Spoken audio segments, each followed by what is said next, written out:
ನಾಯಕ ನಾವಿವತ್ತು ನಮ್ಮ ಕಿಷ್ಕಿಂದ ಯುವ ಚಾರಣ ಬಳಗದೊಂದಿಗೆ ಚಿಕ್ಕಬೆಣಕಲ್ ಗ್ರಾಮದಲ್ಲಿರ್ತಕ್ಕಂಥ ಅಂದರೆ ಚಿಕ್ಕಬೆಣಕಲ್ದಿಂದ ಬೆಟ್ಟದ ಪ್ರದೇಶದಲ್ಲಿರುವಂಥ ಒಂದು ಕೆರೆ ನೋಡೋದಕ್ಕೆ ಬಂದಿದ್ದೀವಿ. ಇದಕ್ಕೆ ಶಿವರಾಯನ ಕೆರೆ ಅಥವಾ ಸೂರಾಯಪ್ಪನ ಕೆರೆ ಅಂತ ಕರೀತಾರೆ. ನೀವು ನೋಡ್ತಿರ್ಬೋದು, ಇವತ್ತಿಗೂ ಈ ಕೆರೆ ಅಸ್ತಿತ್ವವನ್ನು ಉಳಿಸ್ಕೊಂಡಿದೆ.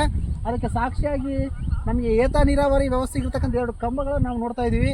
ನಿಜಕ್ಕೂ ಭಾಳ ಸೋಜಿಗೆ ಅನಿಸುತ್ತೆ. ಯಾಕಂದರೆ 600 ವರ್ಷಗಳು ಗತಿಸಿದ್ರು ಕೂಡ ಆ ಕಂಬಗಳು ಇನ್ನೂ ತನ್ನ ಚರಿತ್ರೆಯನ್ನು ಹೇಳೋದಕ್ಕೆ ನಿಂತ್ಕೊಂಡಿದ್ದೇವೆ.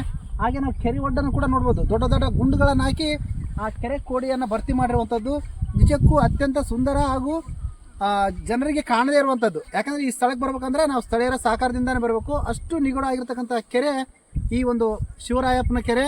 ನಿಜಕ್ಕೂ ಇವತ್ತು ನಮ್ಮ ಚಾನಲ್ಗಳಿಗೆ ಬಂದಿದ್ದು ಭಾಳಷ್ಟು ಖುಷಿ ಪಟ್ಟಿದೆ. ಇನ್ನೊಂದು ನೋವಿನ ಸಂಗತಿ ಅಂದರೆ ಇಲ್ಲಿ ನೀರು ನಿಲ್ತಾ ಇಲ್ಲ. ಯಾಕಂದರೆ ಸುತ್ತಲೂ ಬೆಟ್ಟ ಇದೆ. ಬೆಟ್ಟದ ಪರಿಸರದಿಂದ ಹರಿದು ಬರ್ತಕ್ಕಂಥ ನೀರು ಈ ಕೆರೆಯಲ್ಲಿ ನಿಲ್ಲದೆ ಅದು ಮುಂದಕ್ಕೆ ಹರಿದು ಹೋಗ್ತಾ ಇದೆ. ಹಾಗಾಗಿ ಸಂಪೂರ್ಣ ಇದು ಬೀಳು ಬಿದ್ದಿರುವಂಥದ್ದು ನಮಗೆ ಕಂಡು ಬರುವಂಥದ್ದು. ನೀವು ಕೂಡ ಈ ಕೆರೆಗೆ ಸ್ಥಳೀಯರು ಯಾರಿದ್ರೆ ಇದಕ್ಕೆ ಭೇಟಿ ನೀಡಿ ಅಂತ ಹೇಳ್ತಾ ಇದ್ದೀನಿ. ಇನ್ನೂ ಅಲ್ಲೊಂದು ಶಾಸನ ಇದೆ. ನಿಜಕ್ಕೂ ಆ ಶಾಸನದ ಬಗ್ಗೆ ತಿಳ್ಕೊಳ್ಳೋಣ, ಬನ್ನಿ ಹೋಗೋಣ. ಸ್ನೇಹಿತರೆ, ಈ ಶಿವರಾಯನ ಕೆರೆ ಅಥವಾ ರಾಯರ ಕೆರೆ ಅಂತ ನಾವೇನು ಕರಿತಾ ಇದ್ದೀವಿ, ರಾಯರ ಕೆರೆ ಅಂತ ಸ್ಥಳೀಯವಾಗಿ ಇಲ್ಲೊಂದು ಶಾಸನ ಇದೆ. ನಿಜಕ್ಕೂ ಭಾಳ ಖುಷಿಯ ವಿಚಾರ. ಯಾಕಂದರೆ ಇಲ್ಲಿ ವಿಜಯನಗರದ ಮತ್ತೊಬ್ಬ ಪ್ರಖ್ಯಾತ ದೊರೆಯಾಗಿರ್ತಕ್ಕಂಥ ಸಂಗಮ ಮನೆತನದ ವೀರ ಪ್ರತಾಪ ದೇವರಾಯರ ಇವ್ರನ್ನ ನಾವು ಪ್ರೌಢದೇವರಾಯ, 2ನೇ ದೇವರಾಯ ಅಂತ ಕರಿತೀವಿ. ಅವರ ಶಾಸನ ಮತ್ತು ಅವರನ್ನ ಬಿರುದಾವಳಿಗಳಿಂದ ಅವ್ರನ್ನ ಉಳಿದಿರ್ತಕ್ಕಂಥ ಶಾಸನ ನಮ್ಮಿಂದ ಕಂಡು ಬರುವಂಥದ್ದು. ಯಾಕಂದರೆ ಈ ಶಾಸನ ಆಮೇಲೆ ಈ ಕೆರೆ ಬಗ್ಗೆ ಒಂದಿಷ್ಟು ಮಾತಾಡೋದಾದ್ರೆ, ಇವರಕ್ಕೂ ಮೊದಲು ಅಕ್ಕಬುಕ್ಕರಿಗೆ ಮೊದಲು ಕುಂಬಳದಲ್ಲಿ ಆಳ್ತಕ್ಕಂಥ ಕುಮಾರರಾಮ ಅಂತ ಕಂಪಿಲರಾಯರು ಇಡೀ ಜನರಿಗೆ ನೀರಾವರಿಗಾಗಿ ಸಾಕಷ್ಟು ಸೌಲಭ್ಯಗಳನ್ನು ಒದಗಿಸ್ತಾರೆ. ಅದರಲ್ಲಿ ಪ್ರಮುಖವಾಗಿದ್ದು ಕೆರೆಗಳು. ಇಲ್ಲಿ ಮೂಲದಲ್ಲಿ ಕೆರೆ ಇದ್ದು ನಂತರದಲ್ಲಿ ಪ್ರತಾಪ ದೇವರಾಯರು ಮತ್ತೆ ಅದನ್ನು ಜೀರ್ಣೋದ್ಧಾರ ಮಾಡಿರುವಂಥದ್ದು ಸಾಕ್ಷಿ ನಮಗೆ ಕಂಡು ಬರುತ್ತೆ. ಯಾಕಂದರೆ ಇಲ್ಲಿ ಕಲ್ಲುಗಳನ್ನು ನೋಡಿದರೆ ಬಹಳಷ್ಟು ಪುರಾತನ ಆಗಿದೆ. ಆದರೆ ನಮಗೆ ಅಲ್ಲೇನು ಏತ ನೀರಾವರಿಗೆ ನಿಲ್ಲಿಸಿರುವ ಕಂಬಗಳು ವಿಜಯನಗರ ಶೈಲಿಯಲ್ಲಿ ನಿರ್ಮಾಣ ಆಗಿದ್ದು, ಅಂದರೆ ಪ್ರೌಢದೇವರಾಯರು ಕರೆದ ಕಾಲದಲ್ಲಿ ಇದು ಮತ್ತೊಮ್ಮೆ ಜೀರ್ಣೋದ್ಧಾರ ಆಗಿದೆ. ಒಟ್ಟಾರೆಯಾಗಿ ಈ ಶಾಸನದಲ್ಲಿ ಬರೆದಿರ್ತಕ್ಕಂಥದ್ರ ಬಗ್ಗೆ ಹೇಳೋದಾದರೆ, ಸ್ವಸ್ತಿ ಶ್ರೀ ಜಯಾಭ್ಯುದಯ ಶಕವರ್ಷ 1362, ಅಂದರೆ ಇದಕ್ಕೆ 78 ವರ್ಷ ನಾವು ಸೇರಿಸಿದ್ರೆ 1440 ಅವತ್ತು ವಿಜಯನಗರವನ್ನು ಆಳ್ತಕ್ಕಂಥದ್ದು ಪ್ರೌಢದೇವರಾಯರು. ರೌದ್ರಿ ಸಂವತ್ಸರ ಶ್ರಾವಣ 10 ಅಂತಿದೆ. ಇಲ್ಲಿ ನೀವು ನೋಡ್ಬೋದು 10 ಅಂತ ಕೂಡ ಬರೆದಿದೆ ಕನ್ನಡ ಅಂಕಿಯನ್ನು.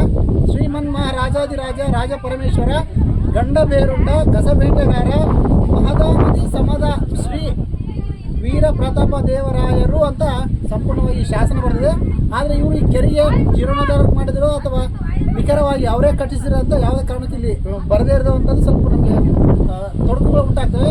ಏನೇ ಆಗಲಿ, ಈ ಕುಮಾರರಾಮನ ನಂತರ ಅತಿ ಹೆಚ್ಚು ಜನೋಪಯೋಗಿ ಕಾರ್ಯಗಳನ್ನು ಸಂಗಮ ಮನೆತನದ ವೀರ ಪ್ರತಾಪರಾಯರು ಮಾಡಿದ್ರು ಅಂತೇಳಿ ನಾವು ಈ ಸಂದರ್ಭದಲ್ಲಿ ಸ್ಮರಣೆ ಮಾಡಬೇಕು. ನನಗೆ ಈ ಶಾಸನ ಓದಕ್ಕೆ ಸಹಾಯ ಮಾಡತಕ್ಕಂಥ ಮದನಪ್ಪ ಸರ್ಗೆ ತುಂಬ ಹೃದಯದ ಧನ್ಯವಾದಗಳು.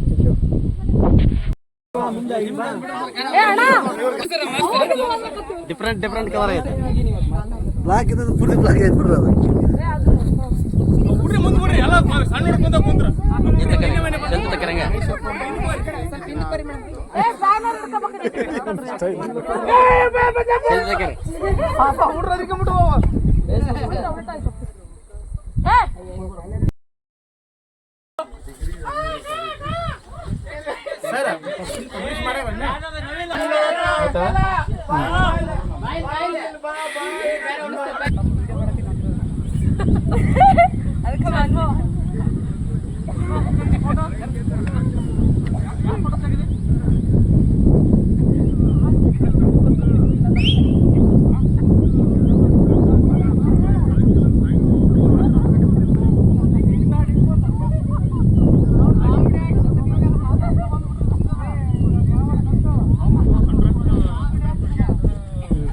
है।